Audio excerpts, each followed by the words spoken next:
Hello friends, welcome to my YouTube channel. दोस्तों, सहारा की एक न्यू अपडेट आई है जिसको लेके आज मैं आया हुआ हूँ। आज की वीडियो में मैं उस न्यू अपडेट के बारे में आपको बताने वाला हूँ, ठीक है? इससे पहले अगर आप चैनल पर नए हो, पहली बार वीडियो को देख रहे हो तो इससे पहले भी मैंने सहारा से रिलेटेड 2 वीडियो और मैंने बनाई हुई है, जिसके जिसका लिंक आपको डिस्क्रिप्शन में मिल जाएगा, तो आप इससे पहले उसको देख लीजिए। और अगर आपने सहारा के ऊपर सहारा का जो पोर्टल है उसके ऊपर अगर आपने अपने आप को रजिस्टर नहीं किया है, तो उसपे आप कर सकते हैं। लेकिन एक चीज़ का ध्यान आपको ख़ास करके रखना है। अगर आपके पास आपकी इन्वेस्टमेंट 10,000 रुपए की है या 15,000 की है, तो आप करिए।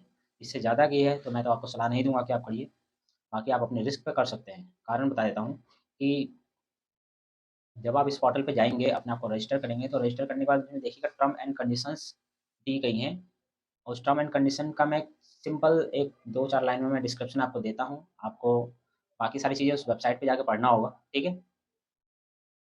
टर्म एंड कंडीशंस के डिस्क्रिप्शन समझ लीजिए क्या है, पॉइंट्स बताता हूँ आपको बेसिकली मैं। पॉइंट ये है कि अगर आप इस पोर्टल पे जाके अपने आप को पंजीकृत करते हैं, यानी कि रजिस्ट्रेशन करते हैं अपना रिफंड के लिए, क्लेम करने के लिए, तो उसमें क्या हुआ कि आप फिर सहारा इंडिया से रिलेटेड कोई कंप्लेन नहीं कर सकते हैं। अगर आपका कोई नाम मिसमैच है, जैसे आधार में कुछ और है या फिर आधार की जगह आपने देखा नहीं था, आपने डायरेक्ट जाके फॉर्म फिल कर दिया और आधार में नाम कुछ और रहा है, ठीक है? उस केस में भी क्या होगा कि आपका फॉर्म रिजेक्ट हो जाएगा मैच के चक्कर में। दूसरी चीज़ है कि इसको करेक्शन करने का अभी तक कोई ऑप्शन नहीं आया है, ठीक है? तीसरी चीज़ है कि अगर आप रजिस्टर कर देते हैं अपने आप को, तो ये ध्यान रखिएगा आप सहारा के ऊपर रिपोर्ट में मतलब किसी भी टाइप की आप कंप्लेन नहीं कर सकते हैं, तो उसमें साफ-साफ लिखा हुआ है कि आप इस टर्म एंड कंडीशन को पूरी तरीके से पढ़ के, समझ के आप सारी चीज़ों को फ़ॉलो सुन समझ के, देख के आप अपने आप को रजिस्टर कर रहे हैं और 10,000 रुपए का क्लेम करने के लिए आप बाध्य हैं, ठीक है? आपने अपनी मर्ज़ी से ये सारी चीज़ें की हैं। तो बेसिकली यही है वहाँ पे टर्म एंड कंडीशन जो मैंने 2-3 पॉइंट में बताया आपको। लेकिन अगर आपकी इन्वेस्टमेंट 1.5 लाख, 2 लाख, 5 लाख रुपए है, ठीक है? अलग-अलग जो सोसाइटीज़ हैं सहारा कंपनी की, ठीक है? उनके अगेंस्ट बता रहा हूँ। अगर आपने इस 10,000 से ज़्यादा की इनकम अगर इन्वेस्टमेंट की है, 15,000 तक चलिए ठीक है, आप अपने रिस्क पे 5,000 का रिस्क ले सकते हैं, लेकिन 10,000 रुपए आपको अकाउंट में मिलेगा, ठीक है? बशर्ते आपकी सारी जो डॉक्यूमेंट्स हैं, नेम है, सारा कुछ उनके जो क्राइटेरिया है उसके अकॉर्डिंग फिट होना चाहिए, तभी होगा। फॉर्म रिजेक्शन के केस में क्या हो जाएगा कि आपको फिर दोबारा से फॉर्म भरना पड़ेगा, ठीक है? वो भी कब? 30 दिन के बाद। जैसे मान लीजिए आज की डेट में आपका फॉर्म रिजेक्ट हो जाता है। मतलब मेरे पास एक मेल आई थी कि एक खाताधारक हैं, कस्टमर सहारा के, उसमें थे, जिन्होंने क्लेम किया, रजिस्टर किया, तो उनके पास मैसेज आया कि उनका फॉर्म रिजेक्ट हो गया है। कारण इसलिए जो आपने फॉर्म में नाम फ़िल किया था, वो नाम और आपका आधार के ऊपर जो नाम लिखा हुआ है, तो कहीं न कहीं कुछ न कुछ मिसमैच है, ठीक है? तो इस टाइप से जब आपका वेरिफ़िकेशन हुआ तो उसमें ये आया 45 दिन के बाद। अब क्या हो रहा है कि लगभग-लगभग 45 दिन से ज़्यादा हो चुके हैं इस पोर्टल को लॉन्च हुए और ऑलमोस्ट ये मैसेजेस आ रहे हैं लोगों के पास। तो अगर ऐसा कैस केस आया तो उसमें उनके पास नोटिफ़िकेशन भी आया था कि अगर आपको दोबारा से रजिस्टर क्लेम करना है तो आपको 30 दिन के बाद, जैसे मान लीजिए आज मान के चलिए एक एग्ज़ाम्पल देता हूँ, 15 तारीख की डेट में आपको मैसेज आता है सहारा इंडिया पोर्टल की तरफ से कि आपका फॉर्म रिजेक्ट हो गया है due to this reason. Reason कुछ भी हो सकता है, मिसमैच ही होता है बेसिकली तो। तो 15 तारीख से आप 30 दिन काउंट कर लीजिए। After 30 days you can apply once again. 30 दिन के बाद आप दोबारा से अप्लाई कर सकते हैं। सवाल ये उठता है कि 10,000 रुपए ही मिलने वाले हैं।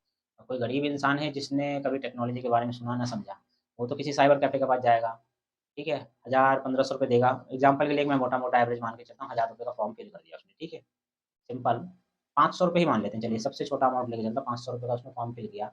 अब मान लीजिए कि पहली बार रिजेक्ट हुआ, मिलना उसको 10,000 है पोर्टल की तरफ से। लेकिन पहली बार जब रिजेक्ट हुआ उसका फॉर्म, तो उसके 500 रुपए जो उसने लगाए थे फॉर्म फिल करने के लिए, जो गरीब आदमी है, उसके 500 रुपए तो चले गए। अब उसके पास अगर 10,000 मिलता भी है, तो उसको कितना मिला? 500 तो उसका नुकसान ऑलरेडी हो चुका है। दूसरी बार फिर से वो 500 रुपए इन्वेस्ट करेगा, तब जाके फॉर्म फिल होगा और फिल करने के बाद उसको 45 दिन के बाद रिफंडेस होगा अमाउंट जो होगा। एक नया अपडेट भी आया हुआ है, जैसे कि जब स्टार्टिंग हुई थी इस पोर्टल की तो कहीं भी ये लिखा हुआ नहीं था कि कितने पैसे वापस आएँगे, ठीक है? कहीं भी मेंशन नहीं था। तो उस केस में क्या हुआ?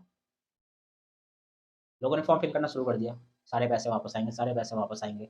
बाद में गवर्नमेंट ने क्या किया, रूल लगाया, न्यूज़ आई कि 10,000 रुपए तक के अमाउंट ही आपको फर्स्ट टाइम आपको क्रेडिट होगा आपके अकाउंट में। फिर भी ये सिर्फ हवाबाजी चल रही थी, बातें हो रही थी कि 10,000 रुपए आएँगे, अलग-अलग न्यूज़ेस थी, लिखित कहीं पर भी नहीं था। उसके बाद अभी 2 दिन पहले की बात है, मैं अपडेट अभी मैं देख कल देखा था मैंने रात को, तो आज मैं वीडियो बना रहा हूँ, ठीक। तो 2 दिन पहले अपडेट किया गया वेबसाइट के ऊपर, जो सहारा इंडिया जो फंड पोर्टल जो मैंने बताया था और आप भी जानते होंगे अगर आपने न्यूज़ के साथ अप टू डेट हैं तो। इस पोर्टल के ऊपर पहले कहीं नहीं लिखा था कि आपको 10,000 रुपए ही मिलेंगे, बस वर्बली सब कुछ चल रहा था। अब गवर्नमेंट ने क्या किया है, इस वेबसाइट के ऊपर 10,000 रुपए का अमाउंट फिक्स कर दिया कि 10,000 रुपए आपको मिलेंगे, ठीक है? बस पहली किस्त जो आएगी। अगर इससे ऊपर की अमाउंट है तो वो कब मिलेंगे, कितने महीने बाद मिलेंगे, इसका कोई मेंशन नहीं है, कोई लिखित रूप से नहीं है। वेबसाइट के ऊपर लिख दिया गया है कि 10,000 रुपए मिलेंगे आपको, लेकिन वेबसाइट को भी आप एक्चुअल नहीं मान सकते हैं, क्योंकि वेबसाइट है ये, किसी प्राइवेट कंपनी के थ्रू ही बनाया गया है। प्राइवेट कंपनी को गवर्नमेंट की तरफ से नोटिस गया होगा कि आप ये जो डिटेल्स है, इस डिटेल्स को वेबसाइट के ऊपर डाल दीजिए। वेबसाइट है, गवर्नमेंट दोबारा नोटिस भेजेगी, इस वेबसाइट को करेक्शन कर दीजिए, वो करके दे देगी। तो इसको भी एक्चुअल चीज़ें नहीं मानी है। जो नोटिस गया है सॉफ्टवेयर कंपनी को, ठीक है, जिन्होंने ये वेबसाइट बनाई है, उस वेबसाइट कंपनी को गई है नोटिस, उस नोटिस को जिस पे अधिकारियों के स्टैम्प साइन हो, ठीक है, स्टैम्प साइन जो भी होंगे, वो जो नोटिस होगा अगर वो यहाँ पे वेबसाइट पे दिखाई देता, तो हम उसको एक्चुअल मानते हैं। इसको भी जो वेबसाइट पे लिखा हुआ है, इसको आप एक्चुअल नहीं मानेंगे, एक्चुअल मान के नहीं चलेंगे, कभी भी मैटर चेंज हो सकता है, इसमें स्टैम्प साइन तो नहीं है ना? आप सोचिए, नेक्स्ट किस्त कब आएगी, बाकी के पैसे का क्या होगा, कब मिलेगा, कुछ नहीं पता। आपकी 1 लाख, 1.5 लाख, 2 लाख इनकम इन्वेस्टमेंट की है आपने, तो आप अगर 10,000 रुपए के लिए फॉर्म फिल कर देते हैं, ठीक है?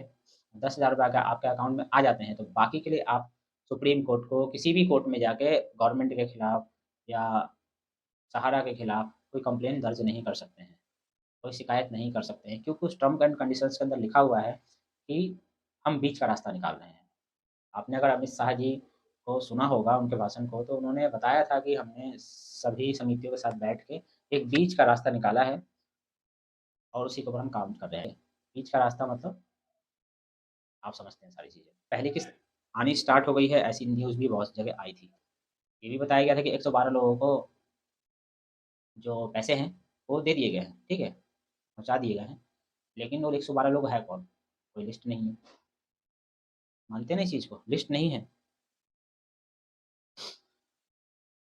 तो लिस्ट नहीं है और कहीं स्टैम्प साइन भी नहीं है, किसी अधिकारी के साइन भी नहीं दिख रहे हैं, कोई डॉक्यूमेंट नहीं दिख रहा है। तो इस चीज़ों को देखते हुए क्या है कि अब आपके हाथ में है कि अगर आपकी 10,000 से ज़्यादा की इनकम है, सॉरी इन्वेस्टमेंट इनकम कह रहा हूँ मैं, आपकी 10,000 से ज़्यादा की इन्वेस्टमेंट है, तो आप अपने रिस्क पे इस फॉर्म को फिल करिए और जिन्होंने भर दिया है, वो बैठे रहिए, क्योंकि अब आप कुछ नहीं कर सकते हैं। अब जैसे गवर्नमेंट चाहेगी, एक तरीके से एक एग्रीमेंट्स आपसे साइन करवा लिया गया कि आप हमारे टर्म एंड कंडीशंस को फॉलो करते हुए हम जैसा कह रहे हैं, आप वैसा करते जा रहे हैं, ठीक है? तो आप अब इस फॉर्म को फिल करने के बाद, अपनी मर्ज़ी से फॉर्म फिल करने के बाद, आप किसी भी तरह की कोई कंप्लेन, कोई शिकायत नहीं कर सकते, ठीक है? अपडेट यही था। बाकी इसी तरीके की जब भी अपडेट्स आएँगी, तो मैं आपको इसी तरीके से अपने चैनल पे अपडेट देता रहूँगा, ठीक है? वीडियो पसंद आती है तो वीडियो को लाइक बिल्कुल करिएगा और किसी के पैसे अगर आ गए हैं, प्लीज़ आई रिक्वेस्ट आप सभी से, जिसके भी पैसे अभी तक सहारा की तरफ से आए हैं, तो प्लीज़ एक मैसेज ज़रूर डालिएगा कि मेरे पैसे आ गए हैं, जिससे कि और भी लोगों को उम्मीद जगे। 10,000 की इन्वेस्टमेंट अगर आपने की है, तो बेशक से आप ज़रूर फॉर्म फिल कीजिए कि फर्स्ट इंस्टॉलेशन जो है वो आनी ही आनी है, कन्फर्म है, क्योंकि अब जब वेबसाइट पे लिख दिया है, तो ज़ाहिर-सी बात है आएगी, ठीक है? इसीलिए 10,000 की इन्वेस्टमेंट जिसकी है, 15,000 की है तो अपने रिस्क पे कर सकता है, लेकिन 10,000 की इन्वेस्टमेंट जिसने भी की थी, क्या करे, अपडेट कर दे, अप्लाई कर दे। अगर नहीं किया है तो अप्लाई करने का तरीका क्या है, मैंने इससे पहले वीडियो बनाई हुई है, आप प्लेलिस्ट में भी वीडियो डली हुई है, मैं वीडियो का लिंक डिस्क्रिप्शन में भी डाल देता हूँ, ठीक है? आप जाके देख लीजिएगा, आपको सारी चीज़ें समझ में आ जाएँगी, ठीक है? आगे की कोई क्वेरी हो तो आप मुझे कमेंट बॉक्स में डाल सकते हैं, ठीक है? और किसी के पैसे अगर मिल चुके हैं, तो आप अपने कमेंट ज़रूर मेंशन कीजिए कमेंट बॉक्स में, जिससे कि बाकी लोगों को भी उम्मीद जगे और बाकी लोगों को भी पता लगे कि पैसे आ रहे हैं, ठीक है? बस आज के लिए इतना ही, मिलते हैं नेक्स्ट वीडियो में किसी एक न्यू अपडेट के साथ। तब तक के लिए टेक केयर एंड जय हिंद।